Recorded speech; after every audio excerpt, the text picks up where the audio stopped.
اور اس کے بعد امام قاسم گھوڑے کو دوڑاتے پلٹ کر کے واپس آتے ہیں اور واپس آ کر کہتے ہیں چچا جو مانگا ہمیشہ دیا، ایک کٹورا پانی پلائیں، صرف ایک کٹورا، اگر آپ ایک کٹورا مجھے پانی دے دیں ایک کو بھی بچ کر جانے نہیں دوں گا، علی کا پوتا ہوں، حسن کا بیٹا ہوں، آپ دیکھیں گے کسی کو واپس جانے نہیں دوں گا۔ امام حسین نے سینے سے لگا کے کہا بیٹا انتظار کرو، اب تمہیں دنیا کا پانی نہیں، ساقی کوثر کے ہاتھوں سے تمہیں جام کوثر نصیب ہوگا۔ اور اس کے بعد پھر رخصت کیا۔ امام قاسم آئے، ادھر منصوبہ بن چکا تھا کہ جب یہ جوان آئے گا تو چاروں طرف سے اسے گھیر لیا جائے گا۔ جب چاروں طرف سے گھیر لیا گیا، مورخ لکھتا ہے کہ امام قاسم کو چاروں طرف سے گھیرا گیا، تیروں کی برسات اور بوچھار کر دی گئی۔ امام قاسم گھوڑے کے سم جو ریت سے ٹکرا رہے تھے اس سے گرد اٹھی، دھول اٹھی، اور اسی دھول کے اندر امام قاسم اور وہ یزیدی فوج سب کے سب چھپ گئے۔ اسی گرد سے ایک آواز آئی، چچا میری خبر لیجئے، چچا میری مدد کیجئے۔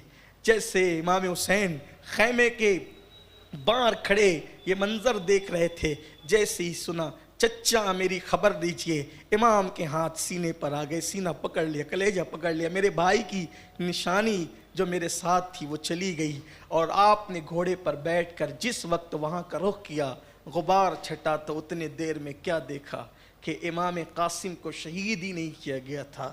شہید کرنے کے بعد آپ کے جسم اقدس پر ایسے گھوڑوں کی ٹانپوں سے کچل دیا گیا تھا کہ جب امام قاسم کو امام حسین لے کر کے وہاں سے خیمے تک لائے تو قاسم کا سینہ امام حسین کے سینے سے لگا ہوا تھا، امام قاسم کا سینہ امام حسین کے سینے سے لگا ہوا تھا، اور آپ کے پیر زمین پر گھسیٹے جا رہے تھے۔ مورخین لکھتے ہیں، معتبر مورخین لکھتے ہیں یہ گھسیٹے کیوں جا رہے تھے، کبھی آپ نے غور کیا یہ گھسیٹے کیوں جا رہے تھے پیر؟ اس لیے کہ جسم اقدس کو کچل کر اتنا انہوں نے کچل دیا تھا، کوئی چیز جب کچلی جاتی ہے تو وہ پھیل جاتی ہے، اتنا کچل دیا تھا کہ آپ کے وہ جسم اقدس سے جو پیر تھے وہ زمین پہ گھسیٹے جا رہے تھے۔ اور جب سیدانیوں نے، سید زادیوں نے جب قاسم کا یہ حال دیکھا، چیخ نکل گئی۔ امام نے کہا خبردار ایسا نہ کرو، ایسا نہ کرو، اللہ کے لیے صبر کرو، بے صبری کا مظاہرہ نہ کرو ورنہ اللہ ناراض ہوگا۔ اللہ کو جواب کیا دیں گے؟ ابھی قاسم کا لاشا امام نے خیمے میں لا کر رکھا ہی تھا۔